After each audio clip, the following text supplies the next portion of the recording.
අවින්දයා තෙන්නකෝන් කියන්නේ ඔබේ අපේ දුවෙක්. ඒ කියන්නේ ලක්මවගේ දුවෙක්. මම එක්තරා පුවත්පතක කාවින්දයා ගැන ලිපියක් තිබ්බා. ඒ ලිපියේ කාවින්දයා කියනවා ඇය කුඩා කාලේ මේ ඇයගේ පියා හිටපු පොලිස් නිලධාරියෙක්. පස්සේ ඔහු බන්ධනාගාර දෙපාර්තමේන්තුවට ගියා.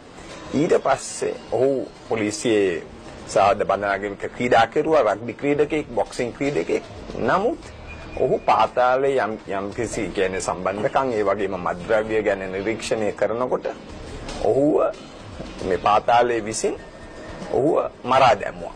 මේක ඊට පස්සේ ඔහු ඇයගේ අම්මව තමයි ඇව හදා වඩා ගත්තේ. මේ දුවට වයස අවුරුදු 19. මම ඒක මුලින්ම පටන් ගන්න මම මේ දුවටම කියනවා ඇයගේ කතාව ඔබට කියන්න කියලා. කාවින්දයා. මම ස්තුතියි අද මට මේ අවස්ථාව ලබා දුන්නට. ඇත්තටම තාත්තිගේ කතාව කියන්න. තාත්තා ඇත්තටම පටන් ගත්තේ ඔබ කිව්වා වගේ පොලිස් දෙපාර්තමේන්තුවෙන් ඊට පස්සේ බන්ධනාගාර දෙපාර්තමේන්තුවේ වැඩ පටන් ගත්තා. තාත්තා ගොඩක් නීතියට වැඩ කරපු එක්කෙනෙක්. එයාට ඇත්තටම මත්ද්‍රව්‍ය සුවඳින් කියන්න පුළුවන්කමක් තිබ්බා. ඉතින් ඇත්තටම එයා වැඩ පටන් ගන්න ටික කාලයක් යද්දී පොලිසිය නිලධාරීන්ම ඒගොල්ලන්ට තේරුණා ඒගොල්ලන්ගේ වැඩ කටයුතු වලට බාධාවක් වෙනවා කියලා. මොකද ඒගොල්ලන්ගේ පාතාලෙත් එක්ක ගොඩක් සම්බන්ධකම් තිබ්බා. මේ මත්ද්‍රව්‍ය බන්ධනාගාරයෙන් ඇතුළටත් එළියටත් ගෙනියන්න. ඉතින් තාත්ති අතරම ඒ කියන්නේ දුව හැම නිලධාරියම නෙවෙයිනේ දැන් හැම තැනම ඉන්න හොඳ නිලධාරිය සහ නරක නිලධාරිය.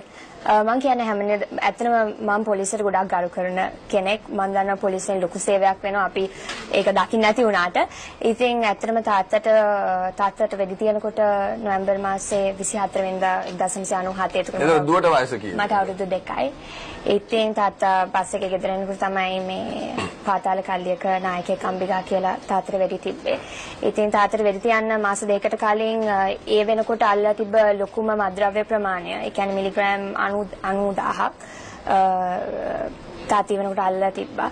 ඉතින් මම හිතන්නේ අද මගේ තාත්තා මෙතන නැත්තේ ආ නීතියට වැඩ කරපු හින්දා